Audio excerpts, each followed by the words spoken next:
श्री शिवाय नमस्तुभ्यम। हर हर महादेव। आज है सावन की त्रयोदशी अर्थात शनि प्रदोष व्रत। आज हम सुंदर शनि प्रदोष व्रत की कथा का श्रवण करेंगे। कहा जाता है कथा सुनने मात्र से जीवन के सब रोग दोष कट जाते हैं और प्रभु की असीम कृपा हम सभी को प्राप्त होती है। तो उससे पहले हम प्रभु की आराधना करते हुए उनके लिए एक विशेष प्रार्थना करते हैं। आरंभ करते हैं। आशुतोष शशांक शेखर चंद्र मौलि चिदंबरा कोटि कोटि प्रणाम शंभु कोटि नमन दिगंबरा। आरंभ करते हैं। शनि प्रदोष व्रत से नवविवाहित स्त्रियों को पुत्र रत्न की प्राप्ति होती है। साथ ही साधक के जीवन में मौजूद सभी दुख और संकट दूर हो जाते हैं। अतः साधक भक्ति भाव से प्रदोष व्रत के दिन भगवान शिव की पूजा अर्चना करते हैं। महादेव की कृपा से के लिए शनि प्रदोष के दिन व्रत की कथा का पाठ भी अवश्य करें। शनि प्रदोष व्रत है आज। यह दिन देवों के देव महादेव को समर्पित होता है। इस दिन शिव और माँ पार्वती की पूजा अर्चना की जाती है। साथ ही उनके निवृत्त व्रत और उपवास रखा जाता है। शनिवार के दिन पड़ने के चलते यह शनि प्रदोष व्रत कहलाता है। अतः इस शुभ तिथि पर शनिदेव की भक्ति भावना से पूजा की जाती है। धार्मिक मान्यता के अनुसार शनि प्रदोष व्रत करने से पुत्र रत्न की प्राप्ति होती है और संतान है तो उसके स्वास्थ्य में और उसके वैभव में और साथ ही परिवार की उन्नति में बहुत यह सहायक भूमिका निभाता है। साथ ही साधक के जीवन में सभी दुख दरिद्रता का नाश होता है और साधक भक्ति भावना से प्रदोष व्रत के दिन भगवान शिव की पूजा उपासना करते हैं। अगर आप भी महादेव की कृपा के भागी होना चाहते हैं तो शनि प्रदोष व्रत के दिन पूजा के समय व्रत कथा का पाठ जरूर से करें। आइए जानते हैं व्रत कथा। श्री शिवाय नमस्तुभ्यम। हर हर महादेव। आरंभ करते हैं। प्राचीन समय की बात है। अंबापुर गांव में एक ब्राह्मणी रहती थी। पति की मृत्यु के पश्चात वह रोजाना भिक्षा मांगकर अपना पालन पोषण करती थी। एक दिन वह भिक्षा मांगकर लौट रही थी। उसी समय मार्ग में उसे 2 बालक मिले। दोनों बालक को खेलता देख वह दुखी हो गई और सोचने लगी कि दोनों बालकों के माता पिता कौन हैं और दोनों वहाँ वीरान जगह पर क्यों खेल रहे हैं। यह सोच ब्राह्मणी दोनों बालकों को घर ले आई। समय बीतता गया। दोनों बालक बड़े हो गए। उन दोनों पर एक बार ब्राह्मणी दोनों बालकों को ले जाकर शाडिल्य ऋषि के आश्रम में जा पहुंची। ऋषि शाडिल्य को नमस्कार कर दोनों बालकों के माता पिता के बारे में जानना चाहा। तब ऋषि शाडिल्य ने कहा, हे देवी, ये दोनों बालक विदर्भ नरेश के राजकुमार हैं। गंधर्व नरेश के आक्रमण से इनका राजपाट छिन गया, अतः यह दोनों राज्य से वंचित हो उठे। यह सुन ब्राह्मणी ने कहा, हे ऋषिवर, कोई ऐसा उपाय बताइए जिनसे इन बालकों का कल्याण हो और इन्हें राजपाट वापस मिल जाए। ऋषि शाडिल्य ने उन्हें प्रदोष व्रत करने की सलाह दी। कालांतर में ब्राह्मणी और दोनों राजकुमारों ने विधि विधान से प्रदोष व्रत किया, महादेव की आराधना की। उन दोनों विदर्भ नरेश के बड़े राजकुमार की मुलाकात अंशुमति से हुई। दोनों विवाह करने के लिए राजी हो गए। यह जान अंशुमति के पिता ने गंधर्व नरेश के विरुद्ध राजकुमारों को विजय प्राप्त करवाने में मदद की। इस युद्ध में राजकुमारों को विजयश्री प्राप्त हुई। प्रदोष व्रत के पुण्य प्रताप से राजकुमारों को राजपाट मिला और सुंदर विवाह हुआ। उनके परिवार में सुख समृद्धि हुई और खूब पुण्य प्रताप से उन्हें संतान की प्राप्ति हुई।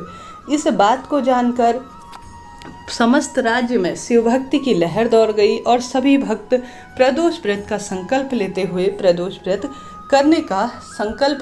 प्रभु आराधना में अपना समय व्यतीत करने लगे।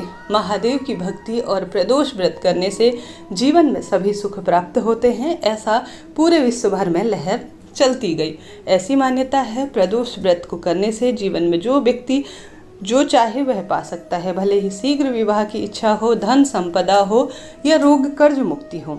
उस समय राजकुमारों ने ब्राह्मणी को राज दरबार में विशेष पद प्रदान किया और यह घोषणा करवा दी कि हर महीने की त्रयोदशी तिथि को प्रदोष व्रत किया जाएगा, कथा सुनी जाएगी, रुद्राभिषेक किए जाएंगे और विशेष महादेव की सेवा अर्चना पूजा अर्चना में सभी व्यक्ति अपना समय व्यतीत करेंगे। शास्त्र प्रमाण कहता है हर महीने की दोनों पक्षों को त्रयोदशी तिथि को जो तिथि पड़ती है उसे प्रदोष व्रत कहा जाता है। अलग अलग दिन पड़ने के कारण प्रदोष व्रत की महिमा अलग अलग और विशेष हो जाती है। सोमवार का प्रदोष, मंगलवार को आने वाला प्रदोष और अन्य वारों को प्रदोष जो पड़ता है उसे विशेष महत्व और लाभ के रूप में देखा जाता है। जैसे रविवार के दिन पड़ने वाला जो प्रदोष होता है उसे भानु प्रदोष या रवि प्रदोष कहा जाता है। इस दिन नियम पूर्वक व्रत रखने से जीवन में सुख शांति लंबी आयु होती है। रवि प्रदोष का संबंध सीधा सूर्य नारायण भगवान से होता है, अतः चंद्रमा के साथ सूर्य भी आपके जीवन में सक्रिय रहता है। यह सूर्य से संबंध होने के कारण नाम, यश और सम्मान भी दिलाता है। अगर आपकी कुंडली में अपयश के योग हैं तो प्रदोष व्रत करें। रवि प्रदोष रखने से सूर्य संबंधी सभी दुख बीमारियां दूर होती हैं। इसी तरह बारी आती है सोम प्रदोष की। सोमवार को त्रयोदशी तिथि आने पर इसे सोम प्रदोष तिथि अर्थात सोम प्रदोष कहा जाता है। यह व्रत रखने से इच्छा अनुसार फल प्राप्त होता है। जिसका चंद्रमा कुंडली में खराब असर दे रहा हो उसके जीवन में प्रदोष व्रत विधि विधान से जरूर रखना चाहिए। जीवन में सुख शांति आती है और अन्य लोग संतान प्राप्ति के लिए यह विशेष व्रत रखते हैं। इसी तरह से मंगलवार को आने वाले इस प्रदोष को भौम प्रदोष व्रत कहा जाता है। इस दिन स्वास्थ्य संबंधी सभी परेशानियों से इस व्रत को रखने से मुक्ति पाई जा सकती है। इस दिन प्रदोष व्रत रखने से कर्ज से भी छुटकारा मिलता है, ऐसा माना जाता है। बारी आती है बुधवार की। इस दिन को अगर व्रत आता है तो यह सौम्यवार प्रदोष कहा जाता है। यह शिक्षा ज्ञान प्राप्ति के लिए किया जाता है। साथ ही इस दिन जिस भी तरह का मनोकामना पूर्ति हो वह तुरंत पूर्ण होती है और आपके इष्ट की आपको प्राप्ति होती है। बारी आती है गुरुवार की। गुरुवार के दिन प्रदोष आता है तो गुरुवारी प्रदोष इसे कहा जाता है या गुरु प्रदोष व्रत के नाम से जाना जाता है।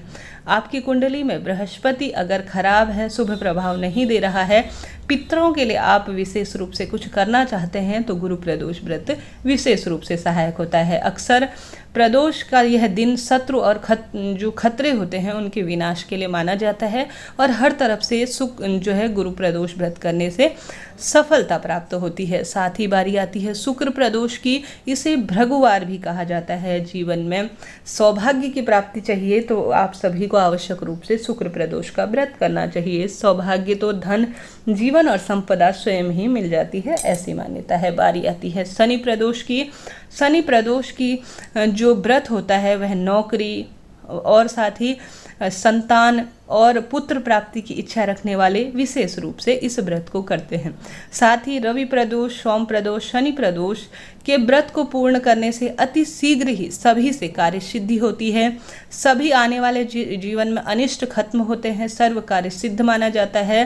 त्रयोदशी व्रत करने से शीघ्र अति शीघ्र मन बेचैन रहता है। जीवन में कोई भारी से भारी कष्ट है, दुख बीमारी चल रही है, कुल मिलाकर यह प्रदोष की तिथि सबसे श्रेष्ठ महादेव की तिथियों में जानी जाती है।